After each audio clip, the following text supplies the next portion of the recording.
Hello, this is Sarah Stabin reporting live for KLCTV News. Tonight, Adam Sanchez is going to be giving us an update on what's going on with the rusty nail. Or anything. I can pose you questions. Adam, can you tell me a little bit about the history of the rusty nail? Well, yes. When I was a freshman, I came in to the school and I would regularly go to the Rusty Nail, like many freshmen do to the co-op nowadays. It was a student-run performance venue. It also sold food, particularly fabulous quesadillas, and it was just a good place to go and hang out for a couple of hours during the night. Unfortunately, it was decided my sophomore year by certain people in res life that the Rusty Nail was not making a profit, and that the people who were running it were not involving enough students, and that I think there was a problem with the kitchen as well, being not up to food health code, something like that. And some of those concerns were definitely founded. Others I take issue with.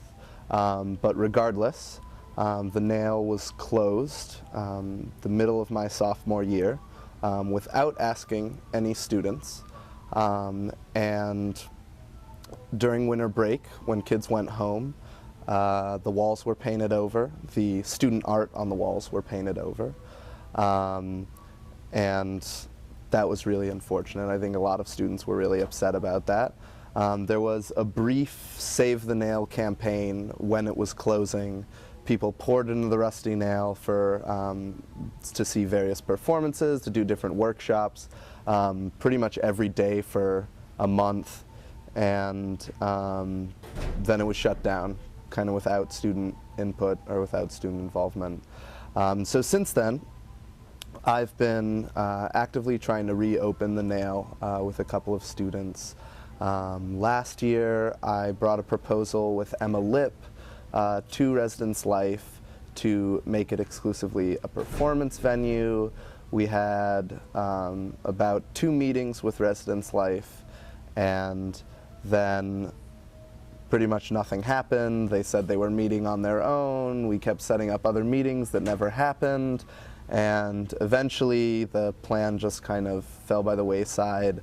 I think probably looking back on it, I was a little naive. Partially I didn't consider the other groups at school that wanted to use the space. And I didn't consider enough the concerns of Residence Life. And so... What can students do today to help? Well, this year things have changed a lot. We have a new Dean of Students, Houston Doherty, who is absolutely incredible. I highly suggest to any student to just go in and talk to him for a little bit. And he has completely reversed the stance of Residence Life on the Rusty Nail. I went in to talk to him immediately with Fraser Lanier, who helped start the co-op at the beginning of the year, and we told him that we had come up with a new plan for the Rusty Nail, one that was a lot more based on the principles of the co-op, of more democratic participation and more student involvement. And immediately he started organizing committees to meet, and just general open forums for people to come and talk about the Rusty Nail and community space in general.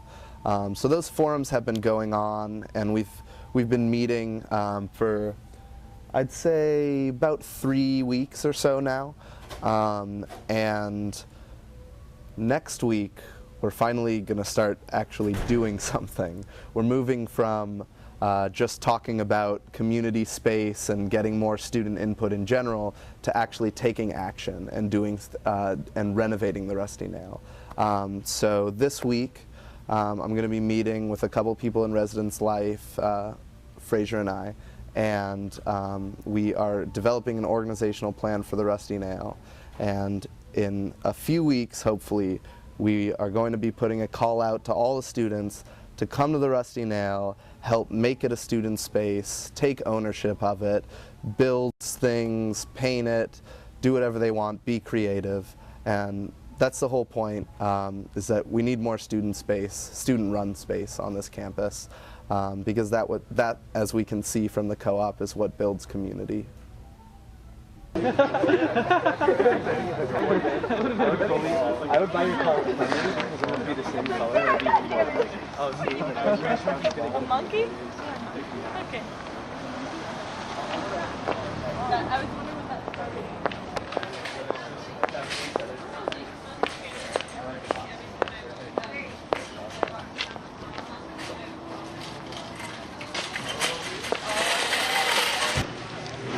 I trust you. Yeah, I know. I trust you too. Okay.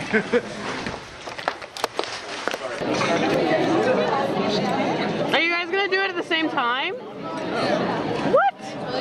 Are you ready? We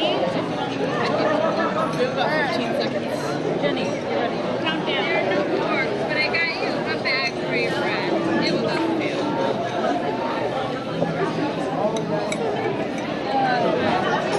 How much time do we have? 4, 3, 2, 1. What are we doing? You're trying to eat as many saltines as you can in a minute. Oh. I don't know. I don't either. 15 seconds. Getting very salty.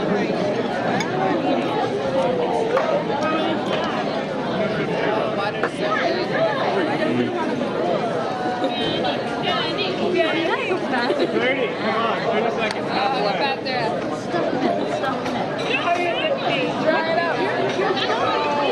You can't have it like that.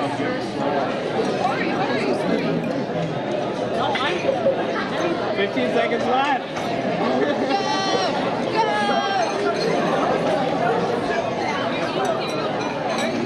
How did you get a fork? There's no fork. I couldn't find it. 3, 2, 1. I got like 3 forks. How many did you get? You got 5. The most I've ever seen anyone get is 7. There's a special technique you're supposed to nibble.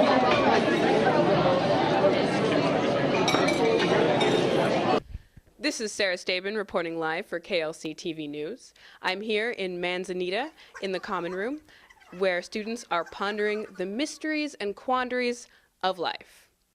Would you rather watch porn with your parents or starring your parents? Would you rather be the saddest millionaire or the happiest starving African kid? Would you rather hit a biker with your car or be hit by a car on your bike? Next question. Would you rather go camping on Mars or spend a year in a little life-supporting habitat at the bottom of the sea? Your choice. Pick. Would you rather never walk again or never have sex again? I'm Daniel Lockley, and my question for you is, would you rather die in the Hindenburg or the Titanic?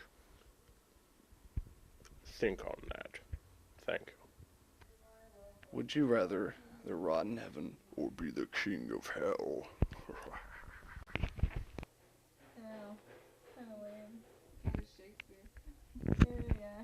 I don't know. Would you rather be doing homework or making love to a giraffe?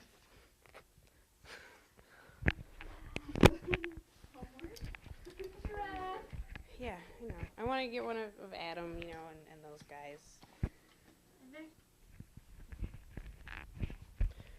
Would